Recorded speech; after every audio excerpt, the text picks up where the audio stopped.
Adventures Homestead. Welcome back to the channel. Today I am going to share with you my favorite all-time gluten-free chocolate chip cookie.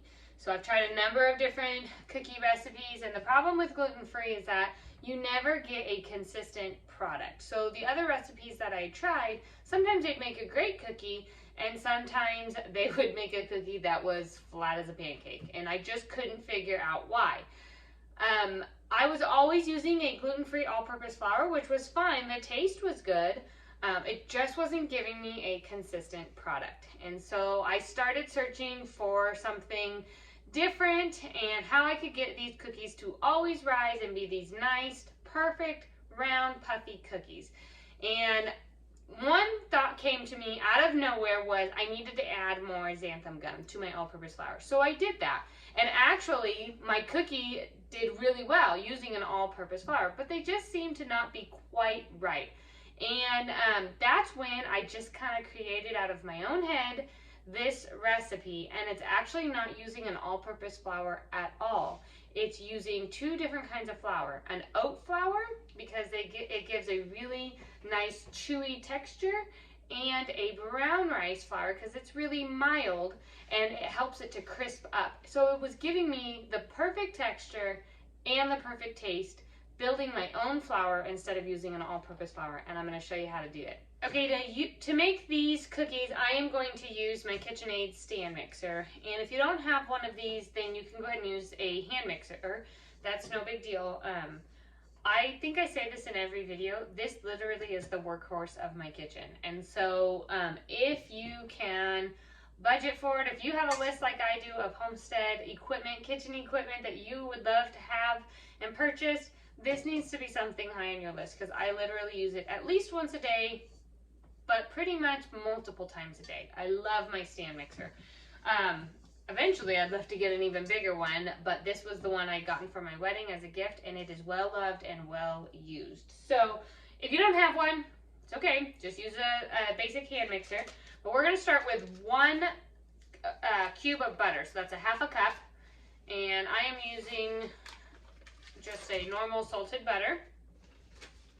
And then I have a half a cup of brown sugar and a half a cup of white sugar. And I'm going to go ahead and pour that in.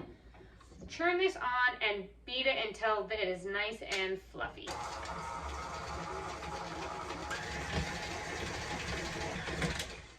Okay, my butter is nice and beat up with the sugar in it. And I'm going to go ahead and add in 2 eggs. These are from our chickens here right on the farm.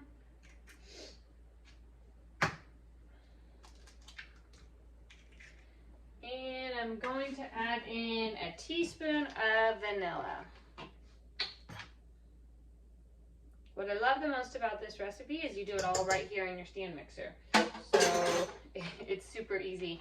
If you are using a hand mixer, then you're just going to keep adding to your bowl.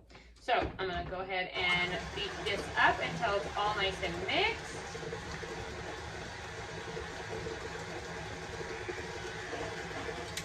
And now I am going to get my flour mixture ready. Okay, so in my blender here, I just have a Vitamix blender.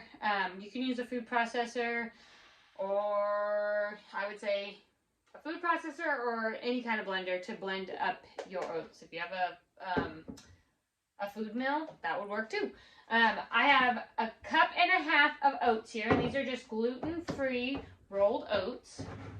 And I'm going to go ahead and blend these up until they are a fine powder. So you are looking for it to be like a flour. So I usually will turn it off, and then I will kind of shake it up and go one more time just in case there's any little pieces still there. If you have any pieces in it, it's not the end of the world. They actually taste kind of good. But my oldest daughter claims she does not like oats, and so she doesn't like any chunks of them. So I'm going to go ahead and blend this up.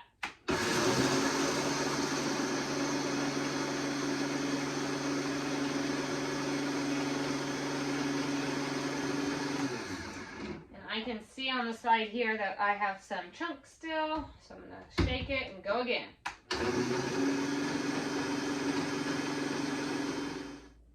Okay, so you got your oats, blend it up into the flour.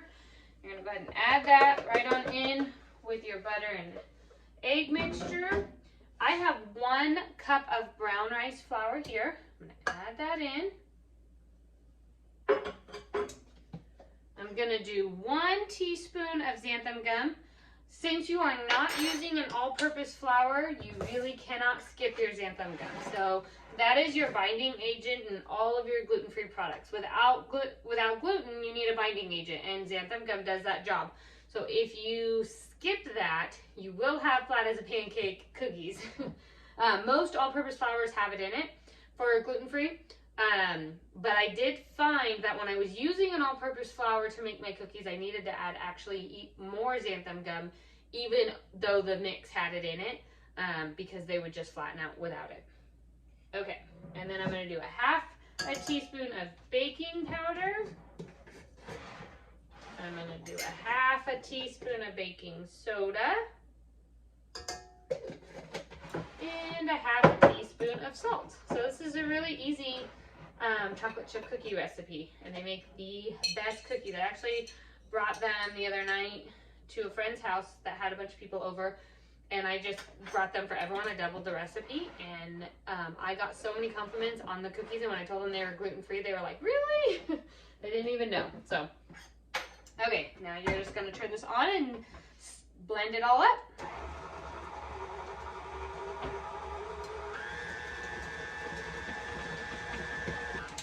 Okay, now your dough has came together just like a regular cookie dough, and you're going to go ahead and add in 1 cup of chocolate chips. You can do more or less chocolate chips, it's up to you. I'm just using mini chocolate chips here. I love using mini chocolate chips in cookies, they're not so overpowering. And I'm going to go ahead and mix it up one more time just to get your chocolate chips all the way through all your dough.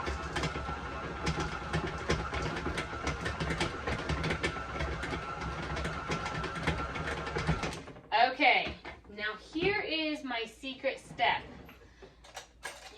You can just bake these cookies right away if you want to. If you're pinched on time, I've done it that way. They turn out fine. They're good. They're great even. But the secret step into really getting the perfect best gluten-free chocolate chip cookie is pop this dough in the fridge for like 30 minutes or even longer.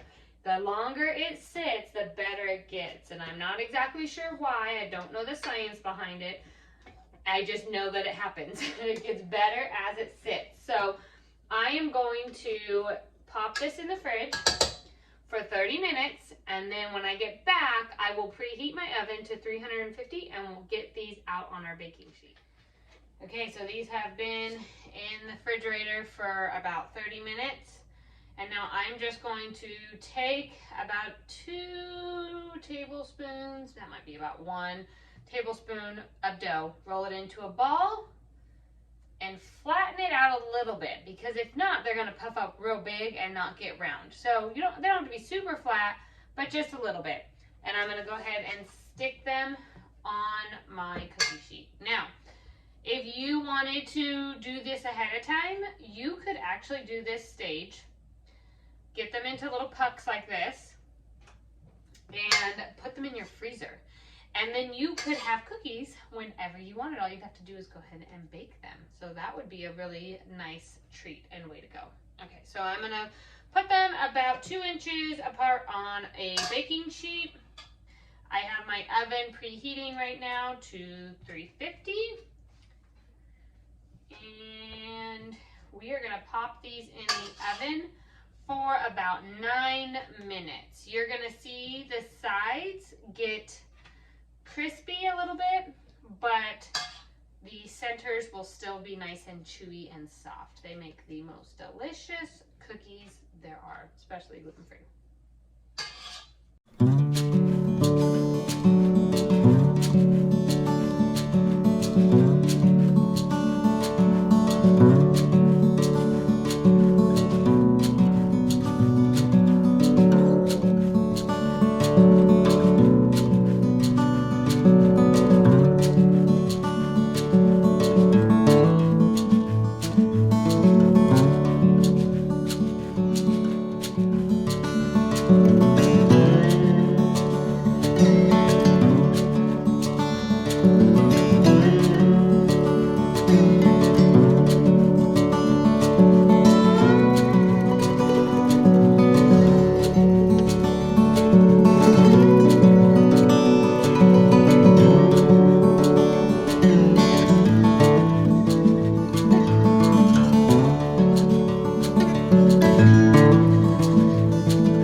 delicious these look.